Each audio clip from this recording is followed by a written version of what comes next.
Persuasive speech. Why social media usage should be limited. To begin, we must confront the undeniable link between excessive social media usage and a decline in mental health, a phenomenon particularly acute among young people.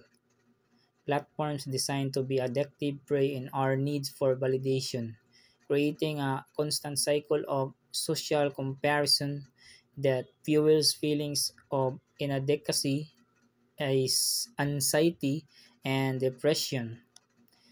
The perfectly curated highlight reels of others' lifestyles in stark contrast to our own messy realities, making us feel perpetually insufficient and isolated despite being connected.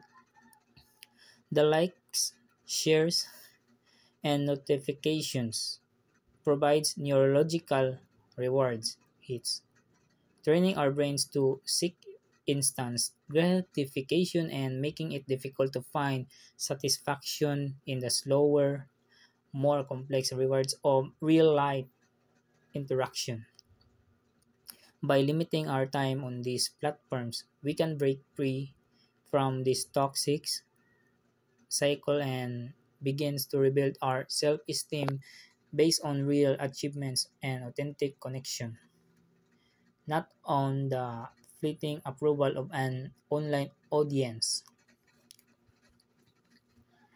Beyond the mental health crisis, our, our over-reliance on social media is systematically shortening our attention spans and eroding our capacity for deep, focused work. The endless streams of bite-sized content, from short videos to rapidly digestible posts, has conditioned our brain to crave constant stimulation and discard information in a matter of seconds. This has profound consequences for our ability to engage with complex tasks, whether it's studying, working, or simply having a meaningful conversation.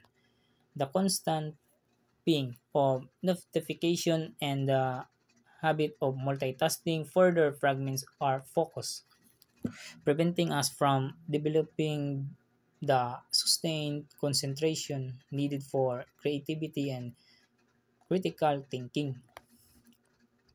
By intentionally limiting our social media use, we are not just saving time, we are retaining our brains to prioritize deep, meaningful engagement over superficial distraction.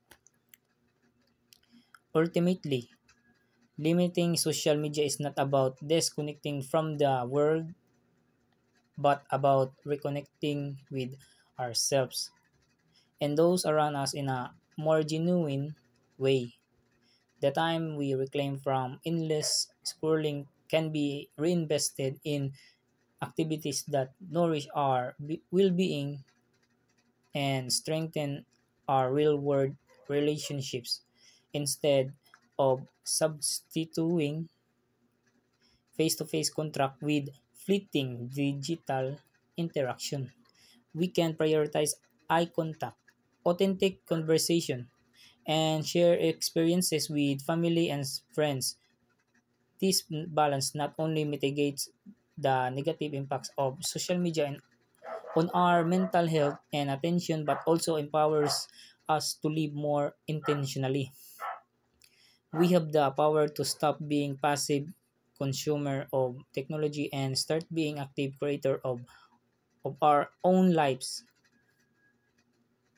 reclaiming our time, our focus, and our joy.